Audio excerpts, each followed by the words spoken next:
Alright students, तो फिर से मिलते हैं इस रोटेशनल मोशन के न्यूमेरिकल के ऊपर।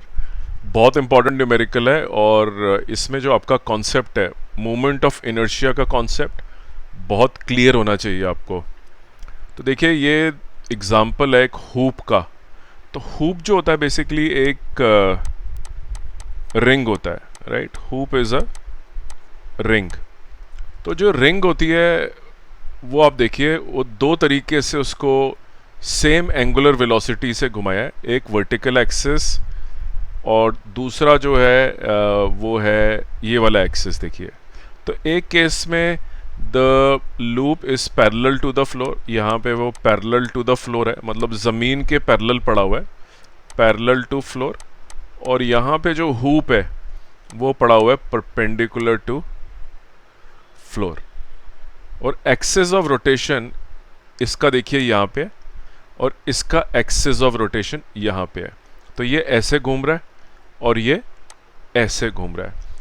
क्वेश्चन ये है कि इन दोनों में से अगर एंगुलर वेलोसिटी कॉमन है दोनों की रोटेशन की, देखिए इसकी भी ओमेगा है, इसकी भी ओमेगा है, तो इन दोनों में से किसकी जो एनर्जी है वो ज़्यादा होगी।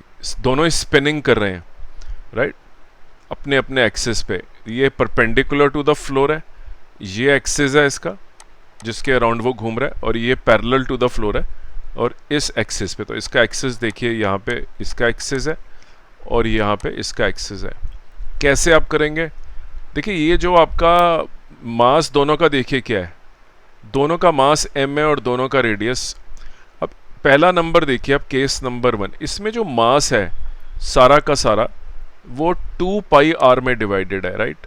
उस जो बटा हुआ है वो सारा 2 पाई r रेडियस में बटा हुआ है। इसमें भी मास 2 पाई r रेडियस में बटा हुआ है, राइट। ऐसे छोटे छोटे टुकड़े बना लीजिए मास के।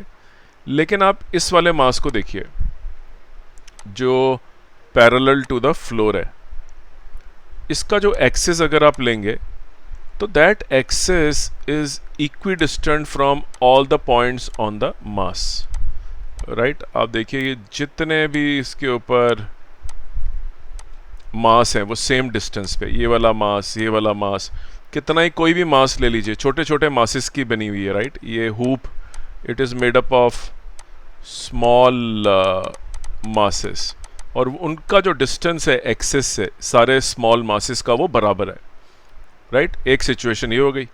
सिचुएशन नंबर 2 जो है वो ऐसे है और उसके अंदर एक्सिस आपका ऐसे है। देखिए, इस केस के अंदर अगर आप ध्यान से देखेंगे तो सारे मासेस सेम डिस्टेंस पे नहीं है। जैसे कि ये आपका जो मास है जो सबसे ऊपर है वो एक्सिस से पास होता है, राइट, तो उसका तो कुछ डिस्टेंस ही नहीं है। तो इस मास की वजह से moment of inertia will be zero, because ये एक्सिस के ऊपर है मास। देखिए, एक्सिस के ऊपर है तो r तो है ही नहीं, तो mr² इसका ज़ीरो हो गया। अब थोड़ा सा नीचे आते हैं तो वो एक्सिस से कितनी दूर है, आप देखिए, इतना दूर है, फिर इतना दूर है, फिर इतना दूर है, फिर इतना दूर है, फिर इतना दूर है। तो यहाँ पे मासेस का जो डिस्टेंस है वो एक्सिस से अलग अलग डिस्टेंस है, और बिल्कुल नीचे जाएंगे फिर ज़ीरो हो जाएगा। तो मोमेंट ऑफ इनर्शिया होता है I is equal to mass into the radius of gyration, माने एक्सिस से परपेंडिकुलर डिस्टेंस उस मास का।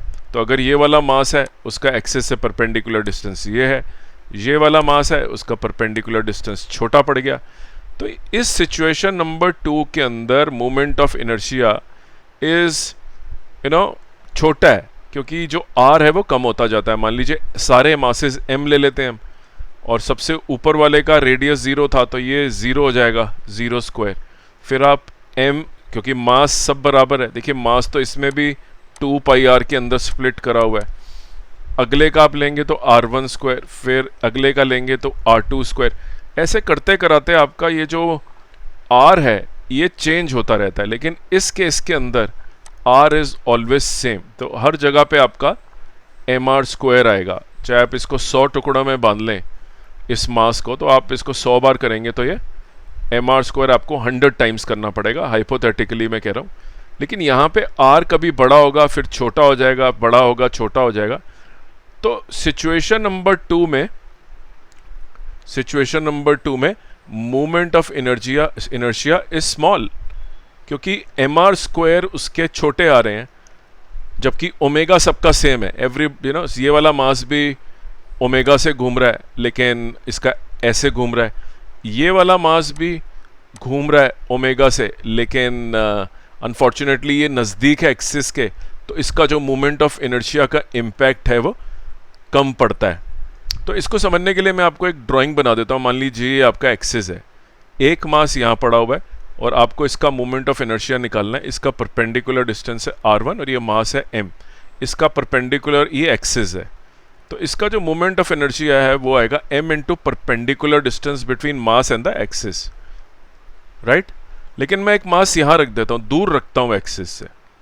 ये मेरा मास है, वही वाला मैंने दूर कर दिया, तो r2 मैंने बड़ा कर दिया। तो इसका जो मोमेंट ऑफ इनर्शिया है as seen from the axis, perpendicular distance लेना एक्सिस से, ये मास पड़ा है तो mr2 स्क्वायर हो गया। और आप देख ही सकते हैं कि mr2 square is greater than mr1 square. चाहे मास बराबर है, लेकिन आपको पता है कि आप अगर एक्सिस से दूर होते जाते हैं तो आपका मोमेंट ऑफ इनर्शिया बढ़ता जाता है।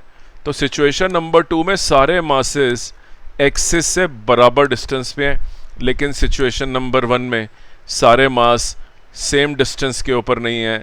कुछ मास बिल्कुल ज़ीरो डिस्टेंस पे हैं, फिर जैसे ये वाला मास काफ़ी दूर है एक्सिस से परपेंडिकुलरली, लेकिन ये वाला मास थोड़ा नज़दीक हो गया। तो ये डिस्टेंस देखिए बीच तक पहुंचते पहुंचते फिर यहाँ पे छोटा होने लग गया, ये छोटा होता जा रहा है, फिर ज़ीरो हो गया, यहाँ पे बढ़ है। और ये सब मैं दिखा रहा हूँ आपको, ये जो हूप है आपकी, ये छोटे छोटे मासेस की बनी हुई है, राइट। तो हर मास का डिस्टेंस अपना एक्सिस से आपको नापना है, वो छोटा और बड़ा है सेकंड के अंदर। और एनर्जी का जो फॉर्मूला है, देखिए रोटेशन के अंदर एनर्जी लिखी जाती है हाफ आई ओमेगा स्क्वायर। अब सेकंड वाले का आई बड़ा है तो मैं लिखूंगा हाफ आई 2 ओमेगा स्क्वायर, और फर्स्ट वाले का मैं लिखूंगा हाफ आई 1 ओमेगा स्क्वायर। तो देखिए I1 is very small as compare to, sorry I1 जो है हमारा ये वाला, I1 is very large as compare to I2, I1 is greater than I2। तो काइनेटिक, रोटेशनल काइनेटिक एनर्जी जो हूप नंबर 1 की है वो बहुत बड़ी है as compare to the kinetic energy of the hoop number 2। Reason क्या था कि इसमें आपका मोमेंट ऑफ इनर्शिया काफ़ी बड़ा है, क्योंकि सारे मासेस बराबर डिस्टेंस पे हैं। इसमें मोमेंट ऑफ इनर्शिया बहुत छोटा है, क्योंकि मासेस जो हैं उनका डिस्टेंस कम होता जाता है। तो जब भी आप इस तरह के क्वेश्चन करें कंपैरिजन वाले, वहाँ पे मोमेंट ऑफ इनर्शिया ज़रूर कंपेयर करें, और फिर ओमेगा को कंपेयर करें। इस क्वेश्चन के अंदर तो ओमेगा सेम दे रखा था, हो सकता है इसकी जो ओमेगा है वो आपको दे देते 2 ओमेगा दे दी जाती है आपको, राइट।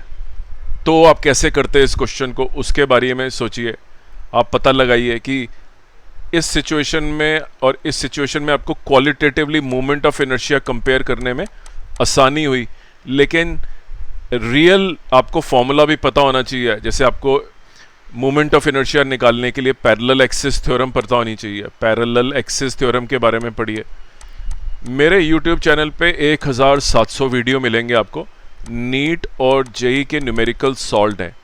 बहुत सारे क्वेश्चन जो है रोटेशनल के, आपको गिनती नहीं है, आप कितने क्वेश्चन करते करते थक जाएंगे, फ्री ऑफ कॉस्ट अवेलेबल हैं, उनको यूज़ करिए। अगर आपका पेपर पास आ रहा है, बहुत सारे क्वेश्चन मेरे चैनल से आएंगे, एक भी क्वेश्चन मत मिस करिए। न्यूमेरिकल भी मिलेंगे, रीजनिंग भी मिलेगी, कॉन्सेप्ट भी मिलेगा। तो उम्मीद करता हूँ ये मेरा वीडियो आपको पसंद आया। एक और वीडियो मैं लाने वाला हूँ, और भी अलग अलग टॉपिक्स पे मैं वीडियो बनाऊंगा। आप कमेंट्स करिए नीचे और लिखिए कौन से क्वेश्चंस आप सॉल्व करवाना चाहते हैं, वो क्वेश्चन आप कमेंट में टाइप कर सकते हैं, और मैं उसका वीडियो बना के आपको यूट्यूब चैनल पे डाल दूंगा। तो बहुत बहुत धन्यवाद, और सब्सक्राइब करें जिससे कि कोई क्वेश्चन आपसे मिस ना हो जाए जब आप एग्ज़ाम में जाएं। 2 क्वेश्चन आपके एक्स्ट्रा हो गए तो आपको अपने पसंदीदा कॉलेज में एडमिशन मिल जाएगी। Thank you very much.